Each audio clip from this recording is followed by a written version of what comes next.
This week we are joined by a special guest, Anastasiia. She shares her powerful journey from leaving her home in Ukraine due to the war to building a new life in Switzerland. We also dive into her insights on marketing and growing a personal brand. I'm Giorgio Zinaro. I'm Ivan Peña, and this is Bootstrap for Cash. Good very early morning, Giorgio. It's 8 a.m. on Saturday, and as a Southern European, how do you feel about this? Tired. I was out drinking last night. I saw that. I sent you a WhatsApp and you replied almost at 1, and I was thinking like tomorrow he's going to feel like shit in the podcast. I hope you don't have a hangover. No, I'm doing okay. I wasn't really that drunk. Okay, good. Today we have another special guest with us, our dear friend Anastasiia. Hi Anastasiia, how are you doing? Good morning. Good migraine morning, and I wasn't even partying like Giorgio, so I'll do my best to perform today, but let's see. So Anastasiia Jubchik, right? Did I say it right? Yeah. Good. Finally. So she is a marketing manager at Found, a startup based in Zurich that provides recruiting software. Do you want to do a small description of what your startup actually does? Yes. So we are Found, tech-enabled sales recruitment company. We help scale-ups and mid-market companies with allocating the best sales force ever, especially those who have some pressure from VCs to grow, or those who struggle to transform their sales teams to the new modern era and tech stack. So if you are a scale-up or mid-market company struggling with finding the best people who perform and who reach their quota, then you need to come to us. She's much better than us pitching, Giorgio. I was thinking the same. Are we taking notes? Today we have to take notes. We are going to talk about marketing with Anastasiia, and hopefully we will learn something so we can apply it ourselves, because we really suck at it. And yeah, so you are originally from Ukraine, right? Yes, that's correct. And before you moved to Switzerland, what were you doing there in Ukraine? I was head of business development in IT company working with Western European and Northern American markets. And then before the war started, I actually had to get my degree in Toronto, Canada. And I was waiting for my visa finalization in January 2022. And then once the war started in February, I was kind of on the last stage of this process. So I had to just literally get my visa in my passport. That's never happened. As you can see, I'm sitting here in Switzerland. What happened is that I was not sure anymore if I want to go overseas, because it was pretty scary in the beginning. Nobody knew what happened, and the media, especially Western ones, were saying, okay, Ukraine has like a week, then it was 2 weeks to surrender, and I had my family there, right? So I was like, okay, I really can't just go. So if anything happens, I am that far away. And I had a friend who invited me to stay for a week in Switzerland, because Switzerland is like predictable and stable as probably not any other country in the world. So I came here, then I started volunteering. The situation was not getting any better. Then I've met a wife of our future shared colleague Clemens, and he said, okay, then I work for a startup and we are looking for a marketing person. Maybe you want to drop a CV. And then I was like, well, let's see what happens next. And then here I am. Yeah. 2025, still in Switzerland. We will come back to that afterwards. But I remember back then, before war, that Ukraine was growing quite a lot, especially in IT. It was really one of the future promises in Europe, right? Did you feel any change then when this happened? Before war, I mean, right? Like when this growth was happening, did you notice personally anything? Of course, I saw change in people in my generation, for example. So I was one of those people who were at Maidan back then, before Crimea was annexed, and shit hit the fan. And I saw that people believe in this idea that we could be different, we could integrate, we could follow the European values. We share the same values. In fact, we don't want to be a part of the post-Soviet space anymore. And people were really trying hard in terms of getting rid of corruption, not being part of these schemas anymore, even if it costs you something, right? Because when the country is built on that in a way, sorry to say, you are making your life more difficult when you say, okay, I'm not going to be the same. I'm not going to pay, I don't know, 50 euros to the doctor just to get express entry kind of thing. But I saw in my friends, I saw especially in the bigger cities, these movements that people are thinking collectively about the future of the country and how do we get there. So definitely. It's a very interesting topic. We discussed many times in the past, you and me, right? Like what happens after war, right? Hopefully another planned Marshall will happen to reconstruct Ukraine. And I think there is a lot of potential in the country. And hopefully we can do something when that happens. And I really admire the culture, right? How resilient they are. And we see it with you as well, right? When we were working together, you have this energy or this moving forward thing, right? That I miss in other cultures, to be honest. But yeah, moving forward. So then you move to Switzerland. And then we come to the most important part of all, which is when you met Giorgio and me. So then our startup was sold. And we tried together with Mauro, the three of us and Mauro, we tried to build and sell Group, our first product, right? Which actually, by the way, is the one with more users at the time right now. And so maybe we should go back. Best performing product. It just doesn't make any money. and without any AI. So it's pure group scheduling. So if you need a group scheduling app, please contact us. We will tell you about Group. But it didn't work out, at least not yet. Let's see in the future. Then you had to find a job, right? And you found. You explained us already your role there. And I checked yesterday your LinkedIn page, and you say evidence-based marketing. What does that mean? So, there is a lot of speculation in marketing, people saying buzzwords like this framework works, that works, but there is only one trustworthy institute, and the book I absolutely recommend to everyone who's growing their brands, founders, marketeers, called How Brands Grow by Byron Sharp. It collects the data sets from 1970s up until this modern time and explains what is actually key to growth. So for instance, that loyalty, you shouldn't invest in loyalty, you should invest in attracting more light buyers or non-customers, because when you increase your market share, you increase your market penetration and you automatically increase your loyalty. It's called double jeopardy.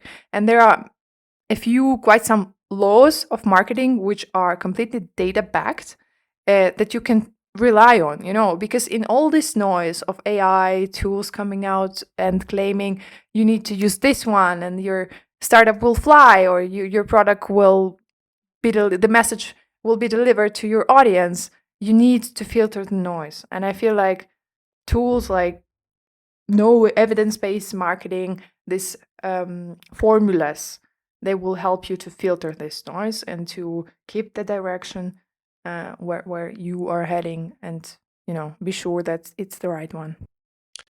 This was the perfect answer actually to connect to our next topic. But first, before we move forward to marketing, I wanted to ask you, because you are also quite entrepreneurial, right?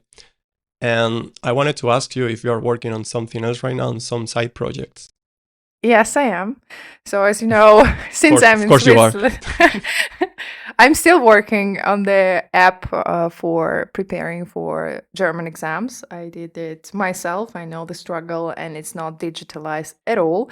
The market is quite big, so you have around 800,000 people taking this test annually for work and for immigration, for studies. And let's see, we have some goals to bring it live until beginning of October this year. And let's see what happens. I invest my time in that now mainly. Do you remember our discussion about selling courses online? Yes, I do. Could you please give some insights about that? Because actually, I found it a really good idea. But yeah, of course, you need to be exposed, and we don't like much that. Although we are improving as well, right, Giorgio? We are exposing ourselves daily. Well, we wouldn't be here otherwise. Exactly. Right? I think the problem is just the time, right? And even though we might have brilliant ideas and that actually might find their audience, we need to be wise with where we invest time, because any success is dedication of your effort and work. So you need to be focused. And since I'm working full time, my time is really, really limited. I also have some hobbies that I don't want to give up on. And I just have literally the weekend and the evenings. And this is not enough to maintain multiple projects at the time, when I'm being honest with myself. So now the plan is for me to just bring the app live, to test the waters, so to say, talk to people, to users, to see if it really finds the response, if it's really helpful, and if we can make something cool out of it. Because for me now, it's not just about finding another income stream, but I also want to make something that matters. If it's a common thing for millennials and for Gen Z, just to do something that's, your life is not wasted, and your time is not wasted. Yeah, we can relate to that. Although we need money. We all need money. Let's not be delusional, right? That's But why you have I'm a job. working full time. Yes, that's why I'm working full time. We are aware of your agenda. That's why we are recording on a Saturday morning. Thank you for that. And but now, thanks to that, we can consider ourselves podcasters, Giorgio, because we are sacrificing our weekend to do the podcast. It's almost our core business now. I'm actually happy to catch up and to see you guys. It's like always funny. Yeah. Okay, so let's move on to the next section, which is marketing. Yeah. Giorgio, are you taking notes? Am I? For what? You mean? Yeah, well, of course. We have a lot to learn. So I'm going to, you know already the context, but I'm going to give it to our listeners, although if they are long-term listeners, long-term, I mean, we are already recorded 16 episodes, but if they listen to us for some time already, they are aware of this context, but let's say it anyway. So Giorgio and I have been trying to build and distribute our products almost for a year without not much success, as you know. Good thing is that most of the people out there, we've seen, especially in social media, we've seen that most of the people out there are in the same situation, trying to position their products with no success at all. The problem is that the most noisy ones are the ones with success.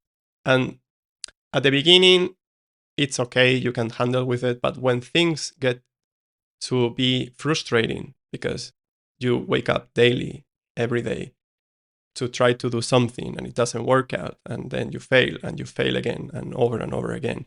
Seeing these people having success and selling it as is so easy. I just did that and now I have I don't know how many users, especially on X, this is a lot. It gets a bit, so the frustration increases double, right?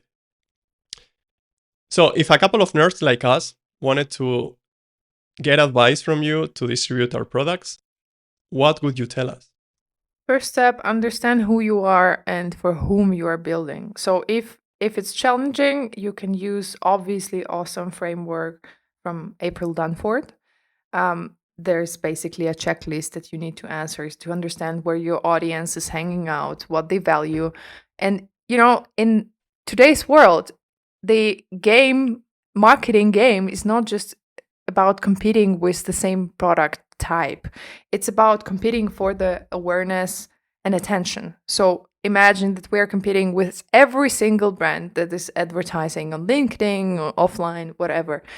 And without knowing who you are targeting, where they are hanging out. Like, let's say maybe they are reading 20 minutes if they're from Switzerland. And then, even if it's not obvious to put the ads there, it might be the way. Also, the struggle is real. It's not just a small startup. So struggle, I just want to support you and give you some context. I recently talked to a CMO of one French company, and she said that basically only human-to-human events work and offline gifts, which was insane to me because they have a marketing budget. But the goal is, getting back to the evidence-based marketing, bringing the concept, the idea, and to communicate your product to as many people as possible. So advertising works. Of course, you need a budget for that. That's another question. So you need, in the startup context, you need to be creative on how you deliver the message. Would it be you engage in communities of people who are looking for a similar solution and making comments, engaging in discussions yourself, or if you have some budget to actually just bombard people with the advertisement of what you do on LinkedIn, on their feed, if it's relevant for them, you need to do that. And the thing is how to deliver or convey the message. You need to make yourself mentally and physically available as a brand, as the product. What I mean by that is mental availability is when the problem arises in the head of this specific user, they think of you.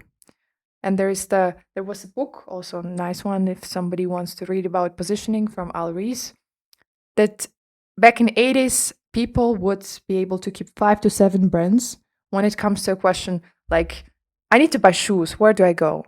And they would think of Nike, Adidas, Salomon, blah, blah, blah. Now it's 3 to 4, maximum. 2, 3 on average. So you need to make sure that you are one of those. And by that, you need to be present. Physical availability is how easy it is to interact with you. So if you have a questionnaire or registration form that is 25,000 steps, if it's not clear from the CTA or from the landing page what you're doing, how fast, who's benefiting from that, you're also losing your customers. So you need to be sure that every touch point you create is really precise and clear, and it speaks to the audience. That's the way to go.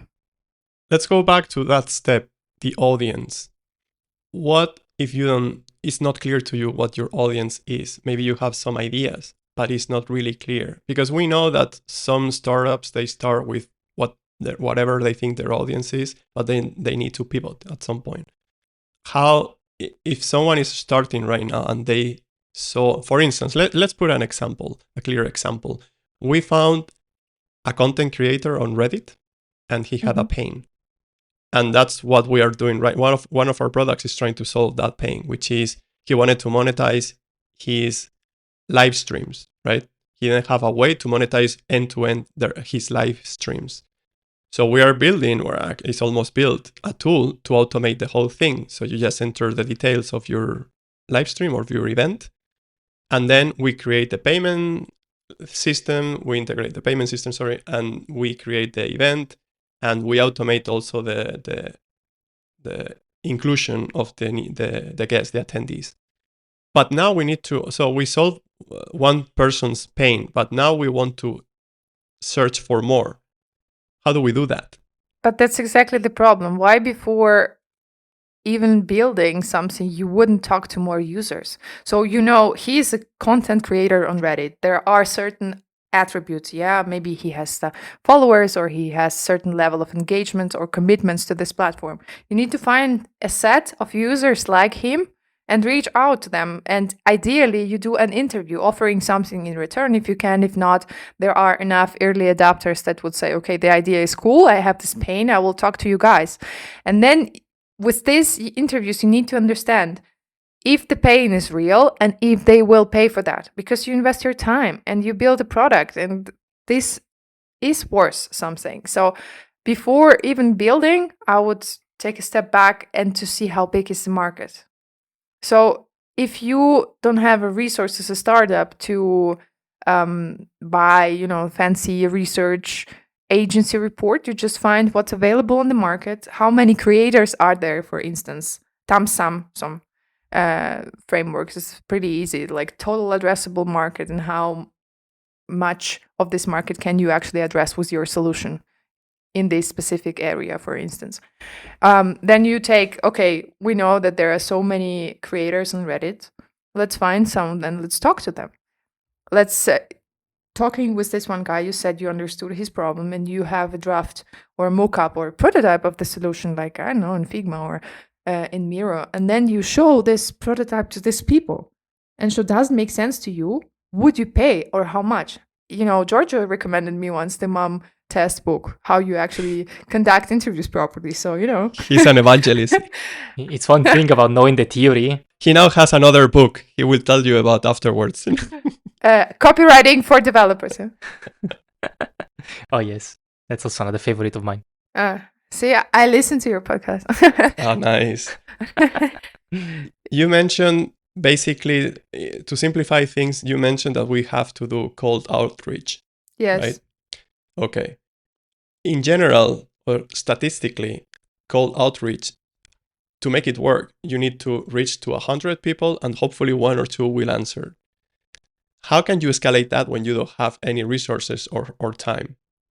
Look, I'm doing that in my startup too. So I reach out to sales leaders for them to have an interview with me so we can share it and distribute it to the community. So I am in this process myself and I know the numbers.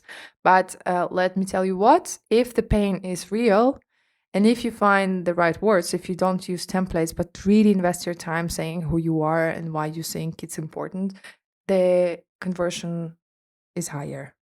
I wouldn't recommend to use tools like we had, like Rose Machine, for instance. It's complete LinkedIn automation, outbounding with templates. It even had quite sophisticated flows, like send connection requests, then wait some time. You can interact with the content, then you can also delay sending a message. But the message, people know that, right? So there are so many tools, so many creators, so many SDRs, BDRs, outreaching to people, bombarding them with something irrelevant.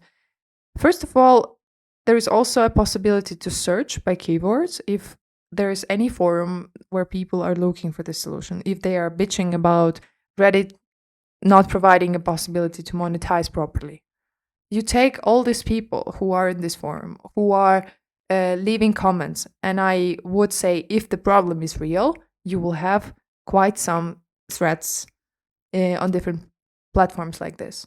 So you just take this well-curated list and draft personalized message to them, reflecting on their pain and saying why do you want to talk to them and what's in for them. So if in this case you're building this monetization platform, you say if you participate and you provide some insightful actionable insights, you will get the software for free for X months. We are engineers, right? We want to scale things. We were our products. We want them to be scalable. Yeah. And the problem I see with this, and this is a personal opinion, is I don't feel that it's scalable. I mean, customizing messages to each one of the people you're trying to outreach, it's actually not scalable. And if the statistics are that bad, like 100 people and you get 1, or am I wrong? Maybe the statistics are wrong, or maybe I have wrong data. What do you think? Look, it depends. So you have different people. Like there is a cold calling guy. I forgot his name, but I'll send you the link if somebody wants to check him out. He has incredibly high conversion rate because he's unconventional seller. He's like doing things. Hi, if I tell you that it's a cold call, will you throw your phone out of the window? And he's calling like super high level execs with that. And they are talking to him because they're like, it's standing out so much. And he has it recorded. So he's publishing nearly every single day on how he does it in real recordings without names, of course, and whatever private data. same goes for outreach. And I am now talking to sales leader with these interviews on a regular basis. And this is sales, right? So I'm asking how people make them stand out to you, because you obviously, as a C-level person, receive a lot of messages. And they say, we can recognize immediately the bulk outreach, and when people do their research, not just saying, oh, you've interacted with this piece of content, but being thoughtful. If the person was in some video, in some podcast, you quote it, or you need to be genuinely interested. And since we are at Found a tech-enabled startup using AI, I am in this topic, in this researches all the time, and I see emerging anti-AI trend, which will only grow stronger, because people are so tired of this overflooding with information, with messages, with just the entry level to drop a message to somebody or to launch a campaign is so low. Everybody does that, and people want H2H, like human to human connection.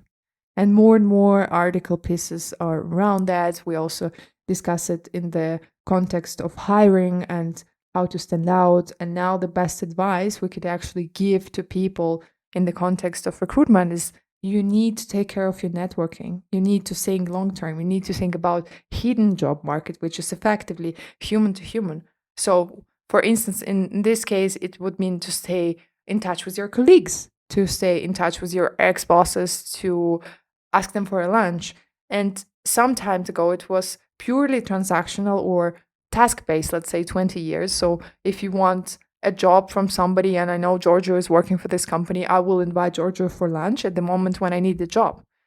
It's not working anymore. Same goes for marketing activities. You need to give before you take. So before you ask for people to test your product or to give you a feedback, you need to offer them something that will resonate. And before doing an outreach, thinking about every person in particular, think, how do I answer what is it in this conversation for this person? I also would disagree that quantity matters nowadays, quality matters. So if you say you do 100 outreaches and you got 5 people who spend their time, describe the problem well, because they know it, they feel it, and they will be ready to pay customers, you did a great job. And it was worth the time. It's, because you don't know, it's a trap. It's like, same with the financial markets. We sometimes think that effort is not worth the time. We are like, okay, let's be safe. Let's just go with the flow, take one step at a time, without digging deeper. And that's exactly where the trouble starts. So because you think that it will take so much time that I outreach to all these users, you are effectively developing for a single person that might not even convert to a payable customer. And if you calculate how much is that, it's the same for me. So I invested in Novo Nordisk and it's losing money. It's like bleeding the money, but like maybe it will come back for just 10%, and then I sell it and then I invest in something else. But this is exactly the same pattern. We're just people, like human beings with the certain psychological patterns that I have them too, like everybody of us does. But if you want to understand psychological patterns more, there is also a nice book, one more nice book that I can recommend, or at least takeaways from that. It will be also enough. It's Influence from Robert Cialdini. I hope that's the right way of spelling that. It's how people perceive things and how they act on them from the psychological and behavioral perspective. I will ask you afterwards about those books so we can include them in the description of the podcast so people can refer to them. Yeah. And also whatever link you think is interesting, maybe for people like us, so we can put it also on the description. You mentioned before that we are in a time where everyone is trying to get your attention. So basically your attention is the most valuable asset nowadays. Yeah. And we are suffering as well that, right? We see ourselves forced to use clickbait, things that it feels not that comfortable because we hate clickbait, But if everybody's doing it, how can you stand out if you don't use it as well? You need to build your community. Even if it's small, you need to engage with a rather smaller amount of people who are genuinely interested. And if you remember, Andrea was talking always about atomic networks. This works. This works. It takes time, and I'm not going to lie, it's not easy. So I say things that there are steps you need to follow. Of course, it is. But you need to understand also that it's extremely difficult and it's normal. The pain and the trouble, whatever, exhaustion that you have is normal. So even when working with the bigger marketing budgets, it's the same. Unless you are a big corp with an enormous budget to actually bombard people with the multi-channel storytelling, it's a tough game, really. So I would say getting to mid-market company is the most difficult thing to do nowadays in this reality. It wasn't like this 10 years before, because threshold got so low for people to just, generate stuff, send out promos. But on the other hand, what I would also like to discuss today, it's a possibility to stand out with a creativity. So the ad you sent me from this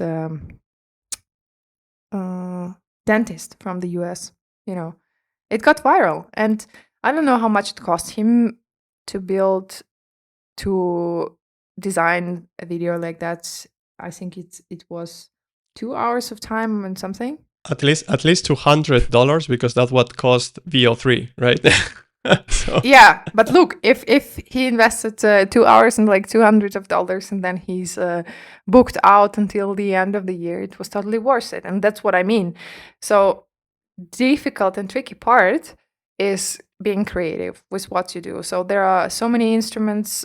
Tool with a fool with a tool is still a fool, but if you use it smart, then you can achieve something with the less of a financial investment in marketing.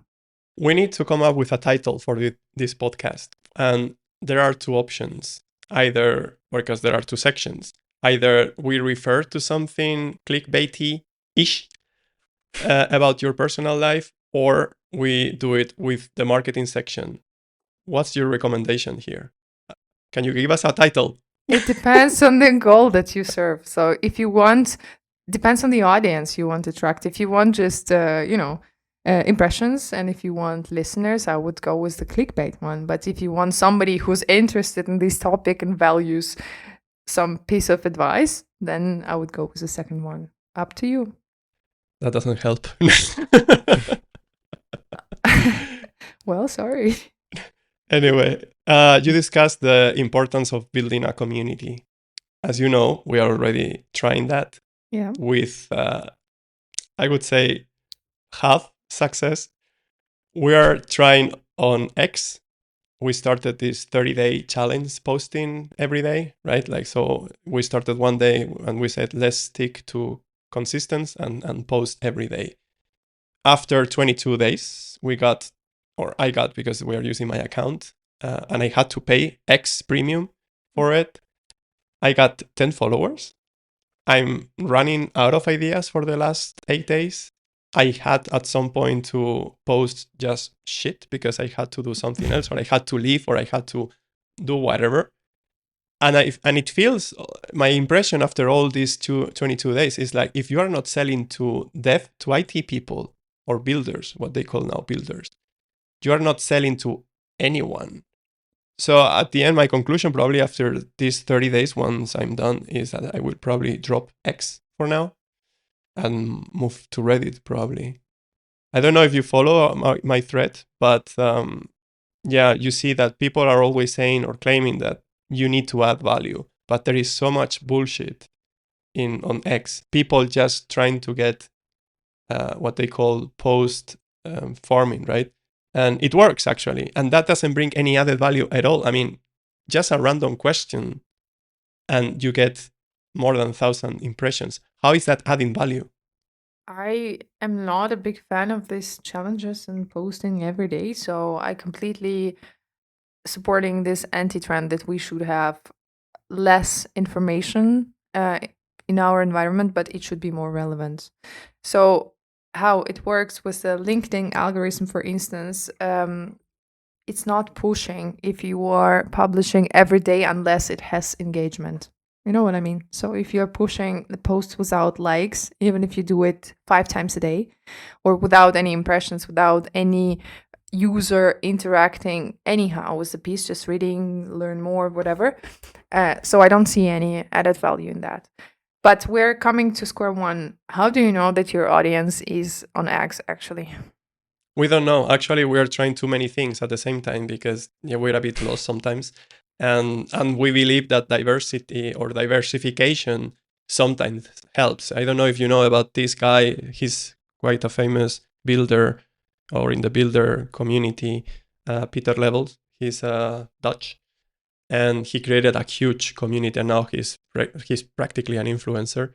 He basically implements products like growing mushrooms, and his approach in a way was like building a lot of stuff, things that he was seeing and building and building and building, and somehow from all like cold outreach. So you try 100 times and a couple of them will work, and then those will be your investment to build further, right? Other stuff.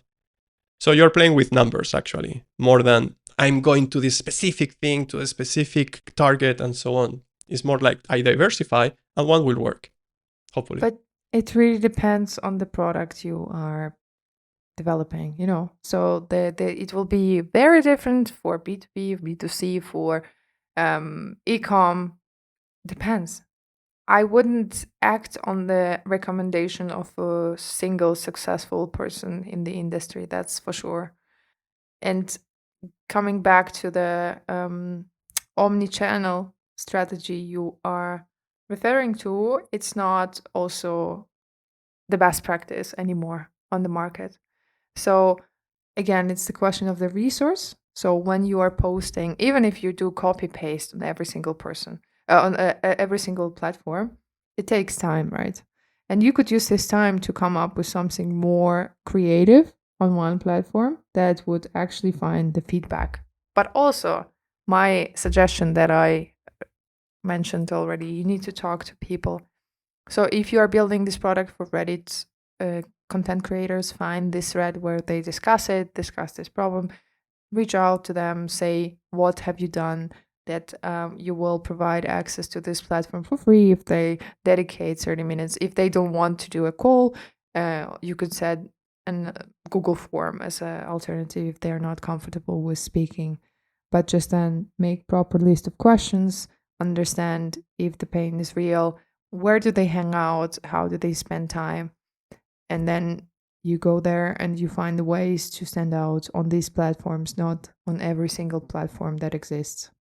That's my way of thinking. You're very familiar with the LinkedIn algorithm. We are trying a more conservative approach, more adding value to LinkedIn, also because it's the only network we have. Before, at least myself, I only had LinkedIn, and the rest are building from scratch, which is being a pain. And I don't want to pollute my LinkedIn because it's probably the only network that I'm going to keep if we make this work, or even if we don't make it work. I will probably close all the others, and except for LinkedIn. So that's why I'm a bit more conservative there. Do you recommend to get LinkedIn Premium to do marketing on LinkedIn? Is it a must? I would say for B2B companies, it's a must. Okay. Because you need to use account-based marketing. Sometimes you have a very short list of companies you can even work with. So for that, you need to be very specific. But for B2C products, I wouldn't say so. What's more important is you have, obviously, I think in indie hackers industry, you have community leaders, and they have their audiences, they have their communities.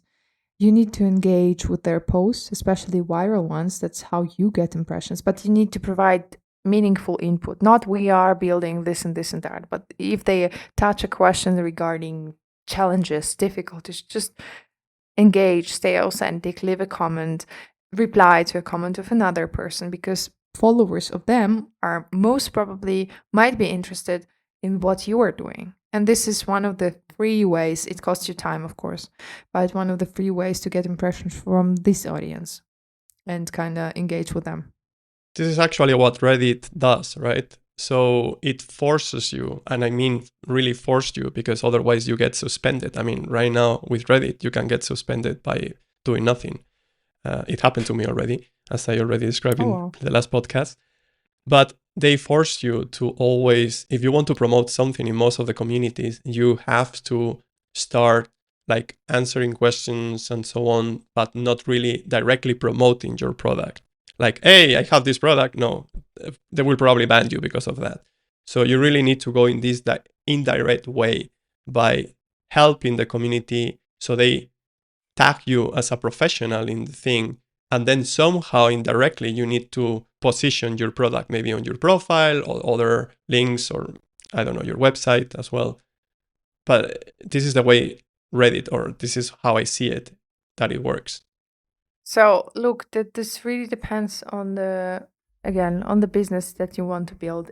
When I zoom out on your particular situation, to me, it might make sense to partner with some bigger indie hackers, maybe to help them like a consultant, or building the products they know already have the audience.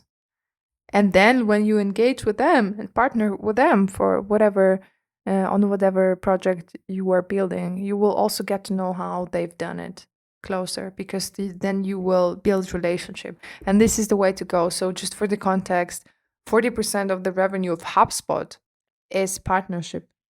And I've recently watched the conference that partnership building is one of the key in marketing and just promoting the product.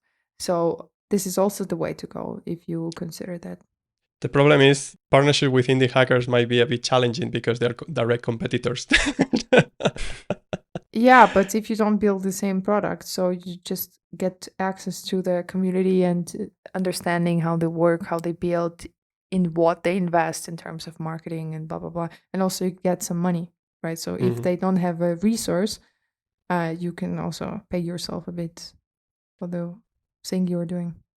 Would you prioritize impressions over likes or comments? What's the priority here? Because most of the people out there tend to be passive viewers.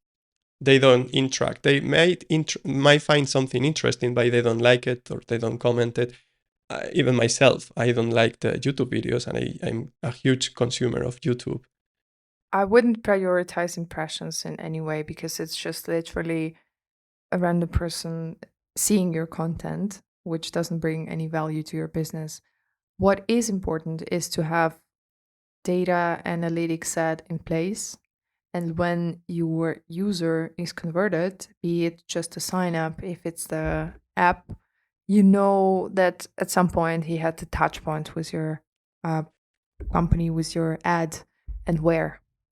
That's how you build on top. But for that, you can just, it might be a simple question, like a lot of apps do, where did you hear about us? And it's actually a required question. It's required for a reason. But engagement and meaningful engagement is something I would say is a top priority for the social media. It's not uncommon to have 1 million followers accounts on Instagram, say, that have like 100 likes.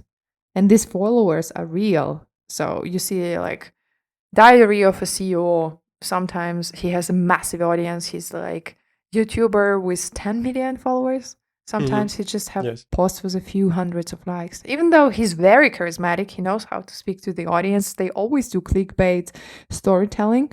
And you just have to also keep that in mind, because we oftentimes see, I understand your pain. Like you see these successful products, like people getting a lot of engagement, building communities, being direct competitors. And you think, freaking hell, what's wrong with me? Like, why doesn't it work? But in fact, what's different, because they are at a different stage, they have a different budget, they most probably have a team of people doing marketing for them, doing videos for them, doing production for them. So we can't compare ourselves. And even with that, they sometimes get such low engagement that it's never ever return on investment is never ever positive. Giorgio has been trying for months to create his own YouTube channel, and also as another way to provide marketing via video content. Maybe Giorgio can tell you the reasons why he didn't start yet. That's the thing. I wouldn't say trying. I've been considering. We're making small steps towards it, but yeah, the procrastinating. The procrastination is real, and the inertia, I guess. Yeah, it's not easy. I can give you a tip, right? So we have a CTO, Niklas. He's a really cool guy, and he had at some point he abandoned his YouTube channel, but he had a YouTube channel explaining the frameworks and new technologies. And what I meant with that, you don't have to tailor the YouTube channel to your products. So I know that Giorgio is really extremely good in finding new solutions, complex solutions, bringing stuff to life, making things work in the complex environments. I think that's just exactly what a lot of people struggle with. And if you build a brand based on that, because it's genuine, it's who you are always looking for cool solutions, for cool technologies, frameworks, you are up to date with the market. If you are doing that, then people might be converted just because they're like, he's a cool, smart guy. I'm interested in what he is creating and what he's developing. So the bottom line is that the user flow nowadays is very complex and not obvious at all. And this is one of the ways you can stay genuine. You can like what you do because you are doing it anyway. Maybe it will be uncomfortable in the beginning just to record this on a video, but like your way of thinking, why you select, for instance, this technology for this product instead of this one, or what's new on the market, your comment on that. People love behind the scenes. They love opinions. They love, feeling silence with some podcasts or videos that they think will make them smarter than they are. That's what we are effectively doing. Our attention span getting shorter for long read content, so we are replacing it with audio and video formats. And this is the first year ever that advertisement budget on social media and podcasts in particular is higher than conventional marketing budget, like offline advertising, TV advertising, and it will only grow more.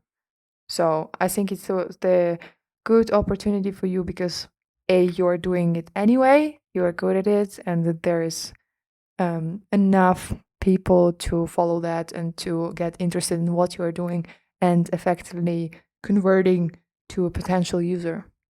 He's actually a gold mine, but he didn't discover that yet. Because every time I have an issue or I need to do this now, I don't know how to do it. Did you try this tool? I know. Even I know that. Giorgio's slogan is, did you try this tool? Or I just read a book. I just read a book. Maybe I should start a book club. I'm actually part of one. If you want to join. Giorgio and I have been having a discussion in the last 2 weeks. Our core value since the beginning was transparency. We wanted to be transparent. That's why we created this podcast. That's why we have a blog post. And you can see it also on our posts. We always try to be, also because we cannot avoid it, right? We are IT and we cannot lie, or it's really hard for us to lie or hide ourselves from some facade. It's really hard and we don't feel comfortable with it. So we said, okay, our core value could be transparency. But after some months, we've come to realize that maybe too much transparency might be counterproductive for marketing. Because if you think about it, if you see a person failing every day and posting about it or exposing it, would you buy something from someone that is always failing? Which is the case for everyone, but your customers don't have to know that, right? I disagree partially. So I agree with you that people like to see success because they want to associate themselves with the end result. But what I see is people expecting more and more real content. Even I was looking at the trends for the social media for the upcoming years, and the content, lifestyle content with amazing posh things is no longer that hyped anymore. So people want to see real life, especially emerging AI in this world where it's difficult to find authenticity. I think it's the way to go. And you are not unsuccessful. I think you need to kind of understand for yourself. It's not you being unsuccessful. Both stories of yours that I know are incredible. They're extremely interesting, and it's like super unconventional. You both try your best on a daily basis. You are honest about it, and life is not just sugarcoating stuff, and people need to understand that. So I don't think, I think it takes guts actually to say we're trying something, it doesn't work, but we are we keep going. So I believe that's a super nice thing. I believe partially it's the why you are getting more and more listeners on podcasts, because of this reason, because you're authentic, because you're not bullshitting, because you have guts to say that things might not work. And it takes time. If you look at the data purely, how many startups die out in 5 years? And most people, they don't even continue. In a few months when it doesn't work, they just abandon the idea and they go back to the comfort zone. So it's showing a skill, it's showing a dedication that's needed to build something. And without that, I would be more surprised when people, are super loud about something, they're announcing it, making a fuss, and then 2 months in, it's not existing anymore because they got back to the 9-to-5 job and abandoned the idea. I wouldn't trust this type of person with my money on building something. It's actually interesting because our podcast was our side project to distribute our products. And right now is the most successful project we have, even more than our products. So it's the core business now. It's the core business. You need to take some advertisement, Well, yeah, and actually we need to get money as well for it, because otherwise it's not a business. Yeah, that's what I'm saying. Maybe you reach out to some Swiss businesses, they have enough money. Lately, there is a trend that is putting basically to everything out there, you put vibe, the word vibe in front of it. Vibe coding, vibe marketing, vibe whatever. We are actually vibe coders officially now. I'm leaving the podcast at this stage. Thank you. It was nice, but No, but it helps a lot, right? So for those people or those listeners who are not aware of the vibe thing, vibe means whatever you put in front with vibe or after vibe is basically you do that thing with artificial intelligence. And vibe marketing is getting a trend now, so it's a new thing. It's happening. Are you aware of it? Are you using it? Or what is it exactly? From your face, I see some hate. No, it's not a hate. I'm just really genuinely confused in this. Like, so many people claim so many things. Why marketing being one of those, which is just another buzzword to me, to be honest. So I'm not a big fan. I'm not experienced with that. I can't comment on it. That's it. So you don't use AI at all to do marketing? I wouldn't say that when you use AI, you're a vibe marketer. To me, it's like AI is an instrument. It's a tool. It's not the whole subcategory of marketing, That's my internal definition. I am using AI, of course. It makes you efficient. So you're a vibe marketer. If you define it, well, so be it. I'm not defining myself as well. I'm just a marketer. Accepted, you are. Okay, whatever. So we're on time, perfect. 4 minutes before your next meeting. And thank you, Anastasiia, for your time. Thank you guys for listening, and talk to you next week.